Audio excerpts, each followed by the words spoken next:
Welcome to Inside Athletic Training, a podcast from the Professional Baseball Athletic Trainers Society, where Major League and Minor League athletic trainers share insight into athletic training at the highest level.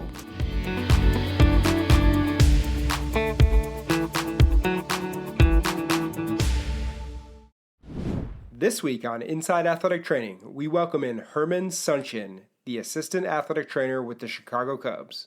Enjoy the show. All right, German, welcome to Inside Athletic Training. We're super happy to have you on for our 28th episode. We like to start each episode by asking our guests like yourself to share a bit of information with our listeners about PBATs, what the society has meant to them and kind of how it's had an impact on your career. I appreciate the invite. I appreciate the ask. It's, I've listened to your podcast a few times here. Now it's, on Spotify and stuff, I've been able to listen to it on some travel days, but I appreciate, again, like I said, it's an honor to be on the podcast. I hope, whatever I say today is able to influence some of the younger and upcoming athletic trainers. But, just what PBATs means to me, it's important to me, kind of what helped me start my career, when I was in undergrad, looking for how to apply for jobs, like how do I reach out to organizations and stuff like that. At the same time, with having my first winter meeting this past winter in San Diego, you get to see the tight knit or like society or fraternity that we have, amongst each other. It's really interesting. I think if you're available or privileged enough to be in the industry for X amount of years, you really see how everyone really networks with each other. Somehow everyone is interconnected, with everyone. Everyone's able to, I worked with him. I worked with, so-and-so. So yeah. It's been awesome to that aspect. Yeah, I totally agree with you. If anyone, is ever in the society and gets a chance to get to the winter meetings, like you said, it's really cool to see the kind of family trees of where the athletic trainers come from. I know, for example, PJ Mainville with the Cubs and your staff worked under Ken Crenshaw, and seemingly millions of other athletic trainers worked for Ken. So it's kind of cool to see those trees of athletic training professionals and how those come about. But German, you're in your first season as assistant athletic trainer with the Chicago Cubs. You joined the organization in 2017 as an athletic training intern. We'll get into your job, your career path, all that good stuff in a bit. But first, I want to share with the listeners some more about your background. So let us know, where you're from, where you grew up. Were you an athlete? Were you into sports growing up? And also where you found your liking and passion for athletic training and sports medicine, everything like that. Yeah. So I was actually born and raised in north of Chicago. I grew up in Rogers Park. My parents ended up settling. My parents are from El Salvador. They immigrated here in the 80s. Somehow they went from a tropical area to, one of the coldest cities in the U.S. So, I grew up in Chicago. Like I said, I was born and raised in Rogers Park. And then around the time I hit high school, we moved out to the suburbs, to Morton Grove. Playing sports, I think majority of athletic trainers play sports to some extent. My dad used to work at night, and my mom would have my brother and I, we lived in an apartment and two younger kids running around. She used to get complaints about, the kids upstairs playing. So that's when she started to put my brother and I into sports. We would play football in the fall, basketball in spring or in winter, and then go on into baseball from there. So that's how I started to play sports. I really enjoyed playing sports. I love being active. I love being outside, either riding a bike or something like that. And I kind of just transitioned from there into high school. High school, I played football, I ran track and field. But I think as everyone in the athletic training profession, I wasn't athletically gifted as other people were.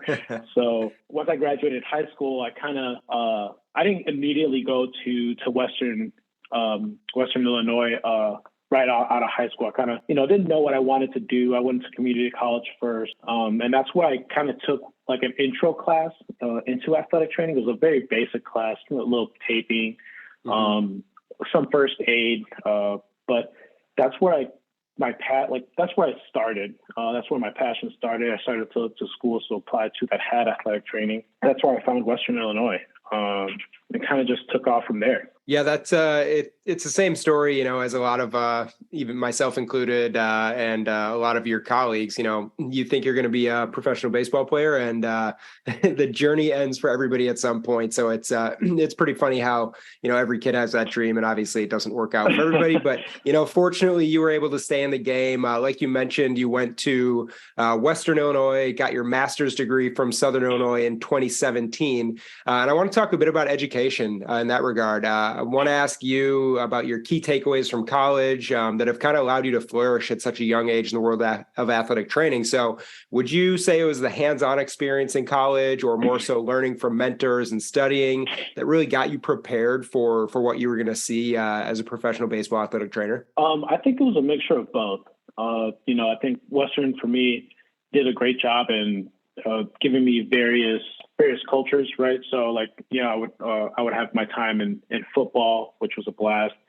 I would have my time in baseball. That's where I actually met Dustin Bissering, who introduced me to he was able to get me my foot in the door with the Texas Rangers in 2014 actually. But I think it was just a mixture of both, whether it was being hands-on, learning from my professors, or just my fellow classmates. Like I mentioned, I was a little older when I went to Western than most people. So I really, I was able to just look at everything with an open book and try to observe as much as I can. And I still try to take that kind of perspective whenever I move into different situations. Learning with my classmates whenever we were studying for either a practical or studying for exams. I think they did a great job moving forward. Yeah. And during your time in college, you mentioned going to college, you weren't really sure if you wanted to get into athletic training. You got some experience and some basics under your belt that really helped. When it comes to sports specific work in athletic training, I know you worked as a graduate assistant for the baseball team at Southern Illinois, but did you always know you wanted to focus on baseball athletic training, or was there a time when you thought maybe football was the right sport for you? How did that decision kind of get made in terms of what sport you were going to pursue? I think, so in 2014, I got an internship in the Dominican Republic, right? With the Texas Rangers. So actually Dale Gilbert was the medical coordinator in Texas, and I was working with Alex Rodriguez, who I think is the current medical coordinator at Texas right now. After that internship, I knew there was a position that was going to open up at Southern Illinois for grad assistantship. And being in the Dominican Republic, I saw how important it was to speak Spanish, right? To be at least just communicate, and I was fluent. So I took the position in Southern Illinois because I wanted to get my master's, and they were willing, a grad assistantship, they were willing to pay for it. So after that, that's when I really decided I wanted to pursue baseball. I think I think being able to speak both languages was a huge plus for me.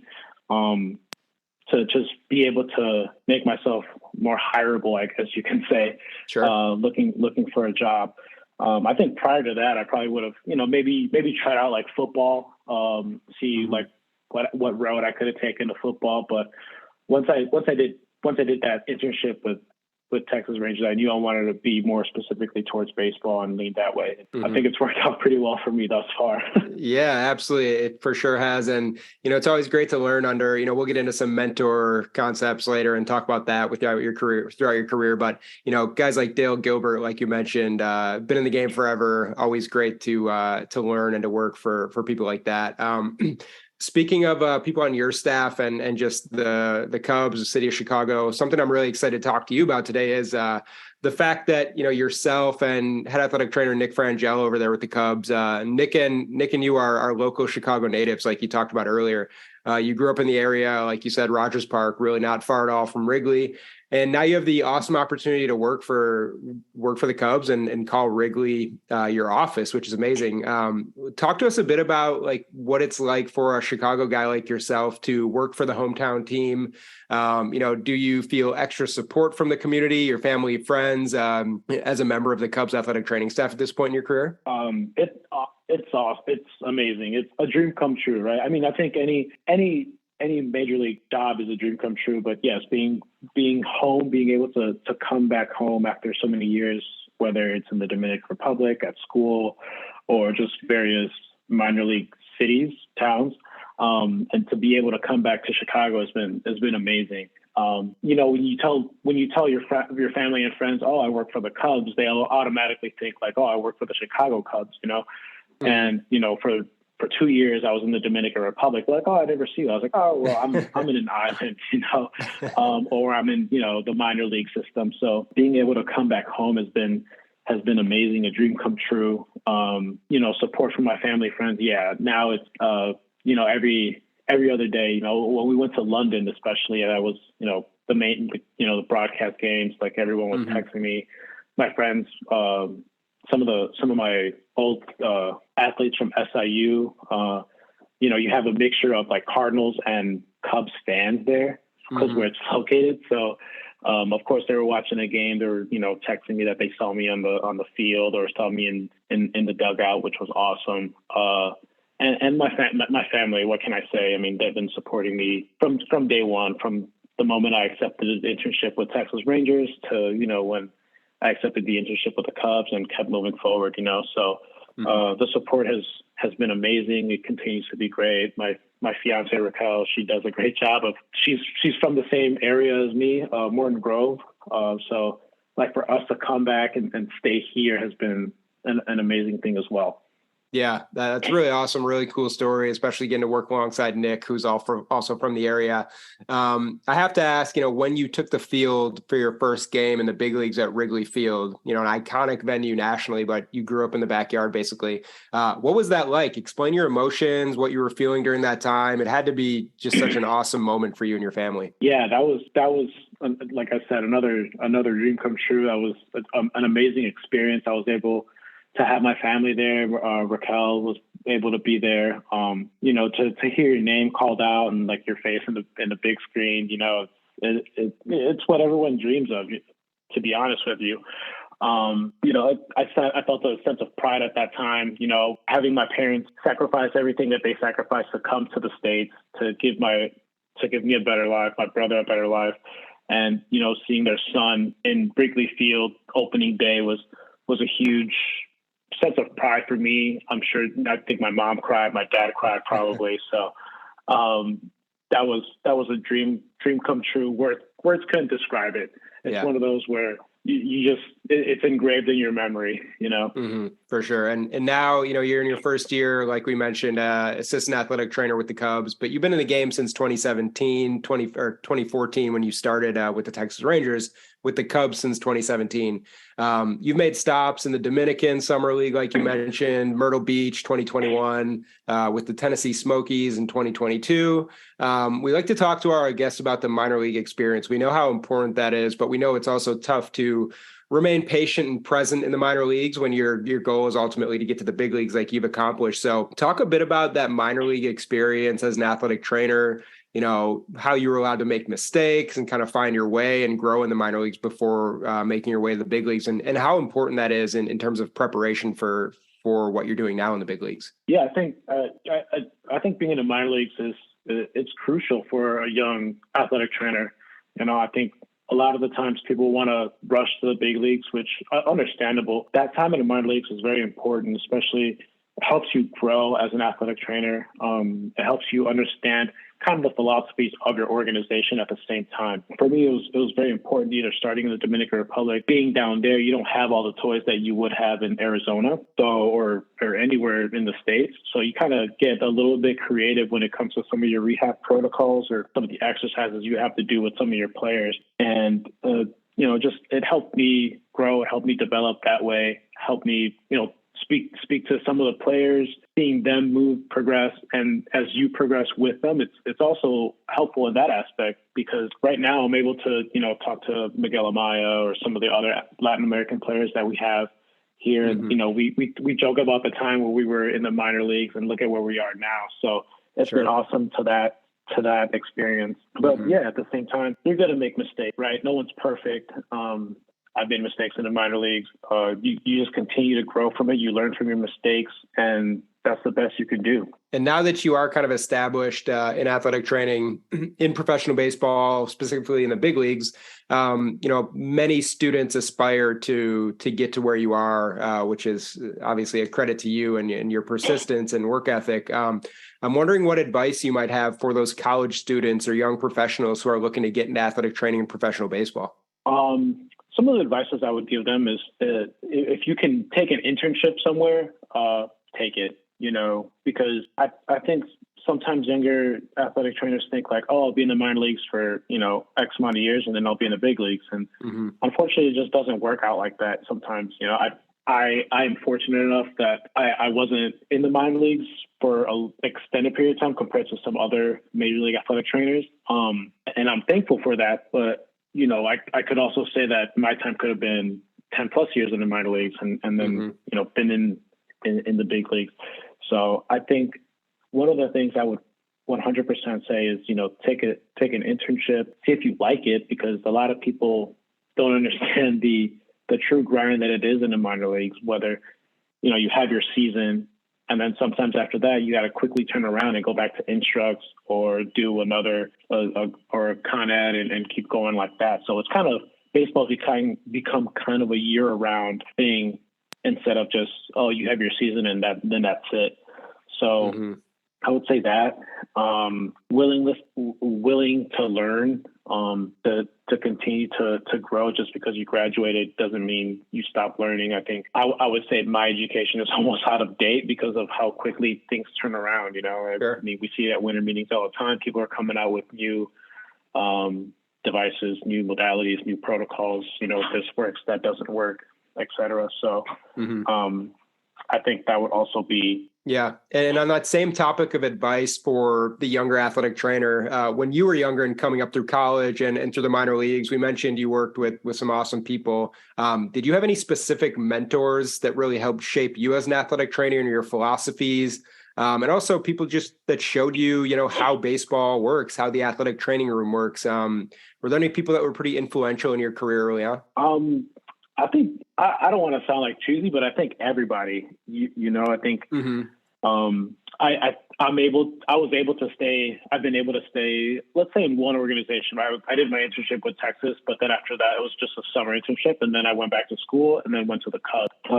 I think everybody that I've met has been able to influence me in some way, being PJ, Nick, Neil, Chuck, even our minor league coordinator, James Edwards, has been an amazing influence in my aspect of athletic training. They continue to help me in multiple ways. Sure. Yeah, I know there's so many talented athletic trainers out there that it's hard to pinpoint just one person having an influence on your career. I'm sure, with Nick and PJ and Chuck and all those awesome people in Chicago, it's you're getting great advice and great mentorship every step of the way, which is how it should be. Now getting more a bit into your day-to-day with the Cubs, you are probably one of the youngest athletic trainers in Major League Baseball. Again, a credit to you and your hard work and persistence getting into the game. But do you find that it's kind of easier for you to relate to the players in your care with the Cubs because you're kind of more their age and one of the younger guys in the training room? Yeah, it's kind of like I mentioned earlier.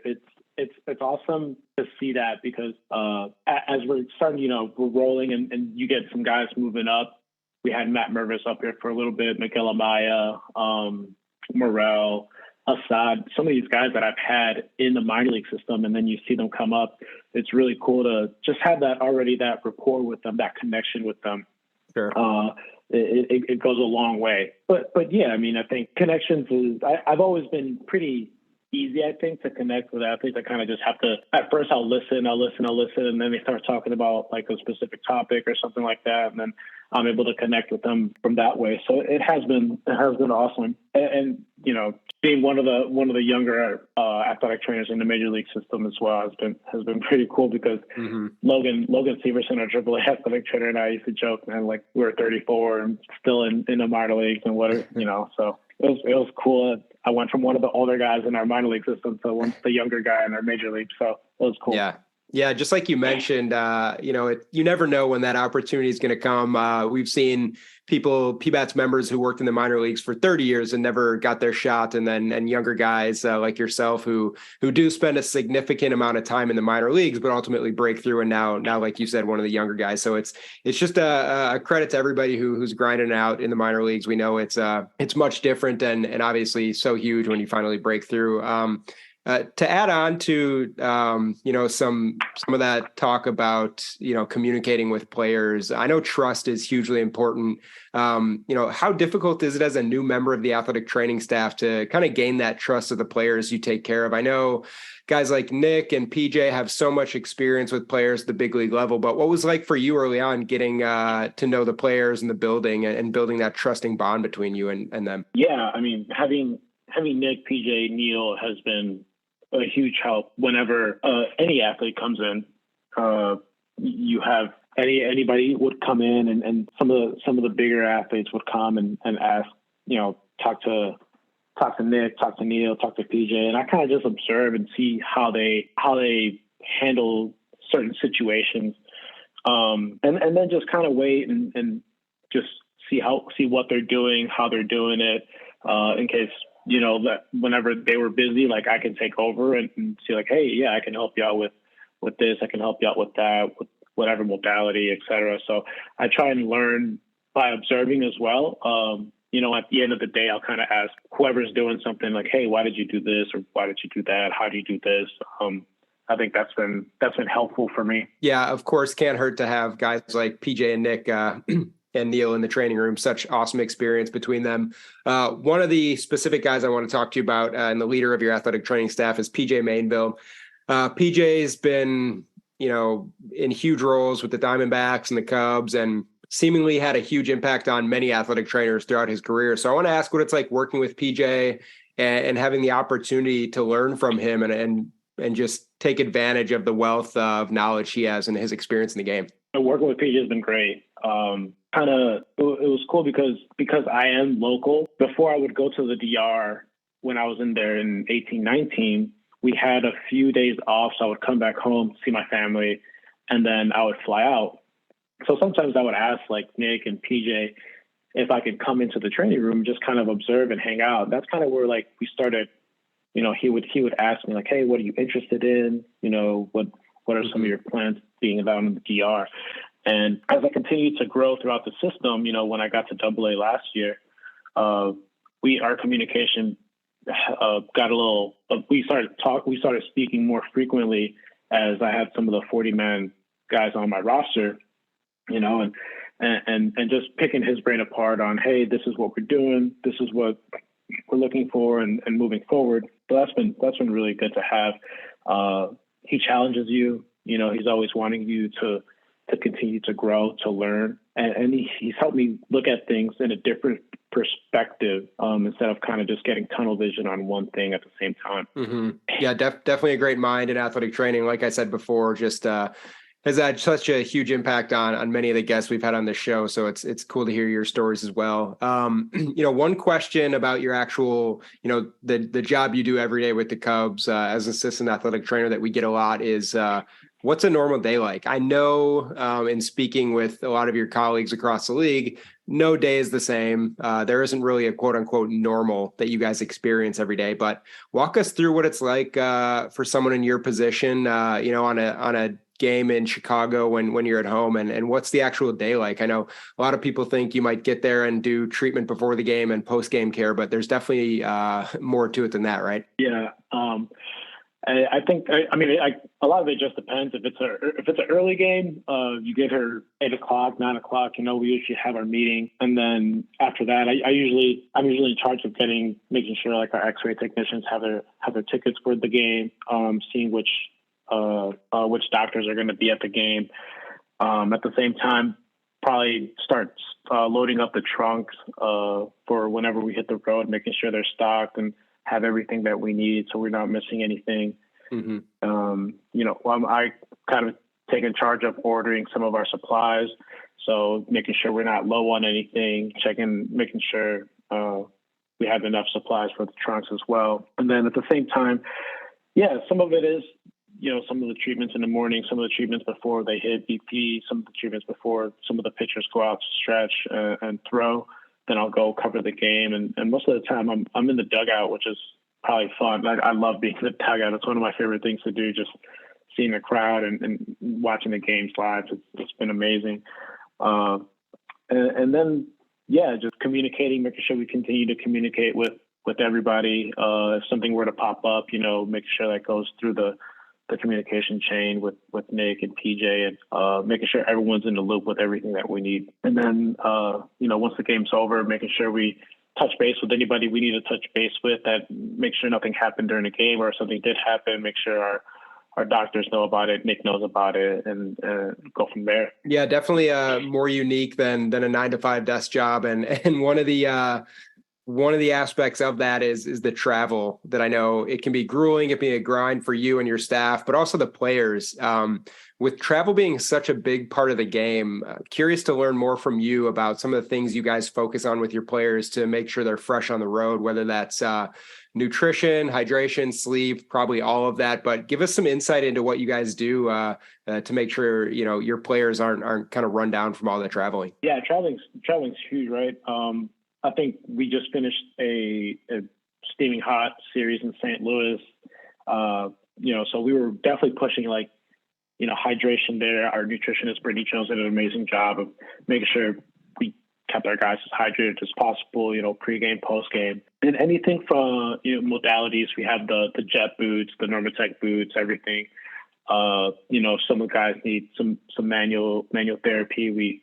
Whatever they need, we try and make it possible to keep these guys on the field as healthy as they can be, and continue to go from there. Making sure we try and tell them, hydrate in the hotel, grab all the water you need, and just keep them ready, keep them going for the next game. And in addition to the players, I know, you and your staff are also traveling. You're also flying all over the place, getting in late, getting in early to take care of the players. How do you guys take care of yourselves when traveling so much? As I know, it must be a huge grind for you, PJ, Nick, and Neil, and everybody on the road. It is a grind. I can't complain though, because I went from bus rides last year to chartered flights, so it's a little different. Sure. I can't say that it's that much of a grind anymore, but yes, it's definitely a grind. The travel, from 3-city road trips to 2 cities, or consecutive games, definitely can be a grind. I think a lot of the times I like to try and stay as active as I can. Whether it's taking a walk or going out for a run whenever I'm able to.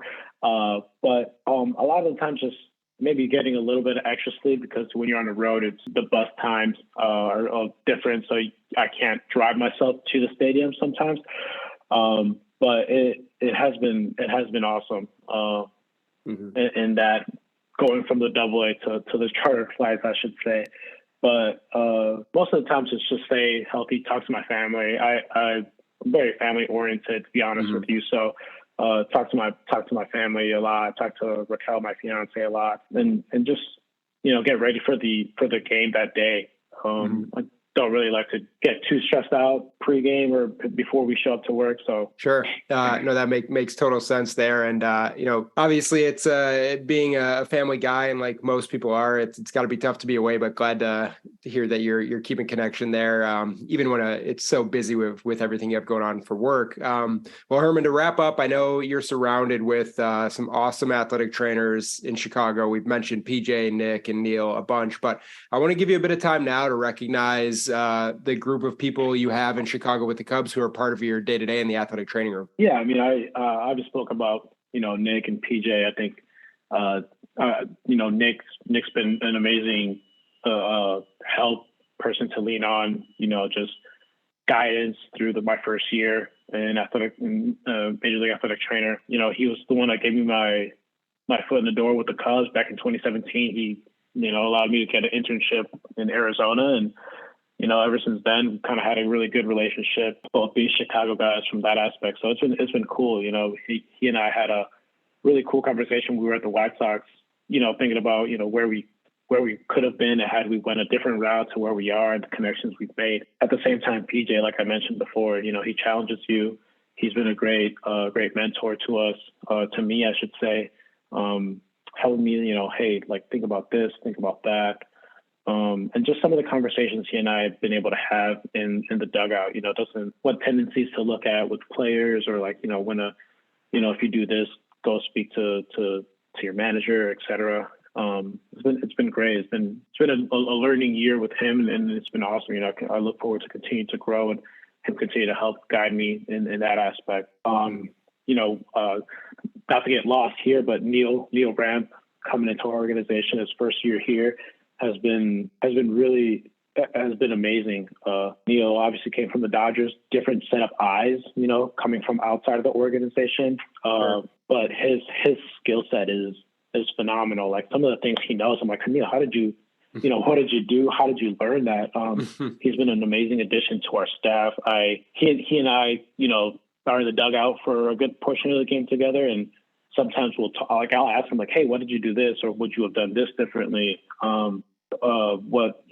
What else could we have done? So, like, either that or just like picking his brain about, like, some of the con eds he's had. The amount of courses he's taken is he's got a library right behind his desk in Wrigley. Like, I got like 4 books. He's got like 4 bookshelves. So it is great to have that. I think my support staff there is amazing, and then also Chuck Baughman has been amazing to me. I had Chuck as a medical coordinator when I was in the minor leagues. He was our minor league medical coordinator, but his knowledge for the game as well. Like, I mean, he's 10 plus years in rehab coordinator, so he knows a lot of the things that I didn't know. I'll still pick his brain apart, whether it's that or he's some of the administrative stuff, the behind the scenes that nobody knows. I'll ask him, hey, how do I get this? How do I get that? So he's also been a great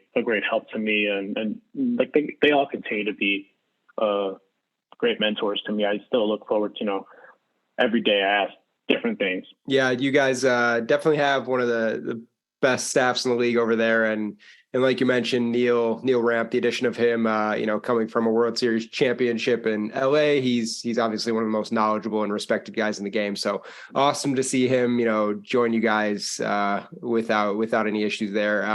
Well, Herman, I appreciate your time today. To wrap up today's episode, we're going to finish with a quick Q&A segment called Extra Bases. So I'm going to ask you 4 quick questions, let you share some insight about some of your favorite things about athletic training and baseball. So we will kick it off at first base. What is your favorite athletic training room to work in the big leagues outside of your homeroom in Chicago? Yeah. So outside of Chicago, my favorite, I don't think, I mean, it's amazing. Like, everything happened so fast. Like, you started to figure out some of the places you've been. So I would say, if I had to say favorite athletic training room or clubhouse in general, like, I think New York was awesome. Like, the whole setup that they have there, their visiting staff was amazing. So I'd have to say New York would be the favorite on that aspect. Okay. And moving on to second base here, you mentioned, watching the game from the dugout is one of your favorite things, and really cool opportunity for any athletic trainer in your position. You may be a little biased being a Chicago guy. Wrigley's awesome. One of the best places to watch a game of all time, but what is your favorite big league stadium to watch a game from the dugout? So this is a little tough one. I have to say the Dodgers was an awesome experience. Okay. I think that stadium, like Chavez Arena, I think that was the first time I actually felt like the crowd was like on top of me. Like the way like the stands are built, like I never felt like it was a great it was a great series. The games were pretty close, pretty tight. So like, when you hear the fans roar, it was cheer. It was amazing. Like, it was cool. So I think that would be like in the States. And then obviously we went to London, like West Ham, like stadium was amazing. Like, I had to throw that in. I mean, I grew up watching soccer, so, being in there was really cool. I don't remember the attendance, but that was also an awesome experience. So, that was, something that I don't know if it'll ever happen again for me. Yeah, no, definitely was awesome to see on TV. I couldn't imagine what it looked like in the stadium. So definitely a cool opportunity for you there in your first year in the big leagues. Moving on to third base, you're a Chicago guy. It's one of the greatest summer cities. I don't think anyone can argue that. But when you're on the road away from Chicago, what's your favorite city to visit? So I was looking forward to going to New York. I've never been to New York. I've only seen New York in TV shows and movies. So that was probably one of the ones I was looking forward to. We actually go to New York again. We'll be there we'll leave Sunday night here or Sunday evening and go back to New York again. So New York is probably the city that I was most looking forward to. Other cities I've either been in or passed by, but for sure New York, and then, next year, Seattle. Yeah, I think you can't beat the energy of New York City. Most people who visited know that. And as someone that's been to Seattle, getting the mountains and the ocean and just the awesome scenery there, it's really, really cool. I'm sure you'll enjoy that. Moving on to home plate, last question for today. You mentioned how emotional and important it was and just amazing to be on the field at Wrigley for an opening day. Other than that, or maybe it is that moment. Did you have a welcome to the big leagues moment at some point during this year as you made it up to the big leagues? Yeah. My welcome to the big league moment was probably the chartered flights.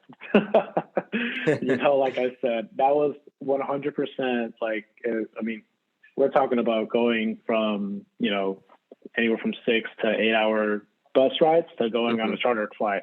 So I think that was probably it. I mean, obviously being in the dugout and the experiences and some of the things that I've seen in the dugout have also been part of it. I think I can easily say any time and day throughout the year has been a welcome to the big league moment, whether it is driving into Wrigley and being inside of Wrigley or going into all the other various stadiums that we're going to. I mean, all those are big league moments, but for sure chartered flights is a plus. Yeah, no question there. I know those bus rides can get long and a little crazy in the minor league. So it's awesome to hear you're enjoying yourself.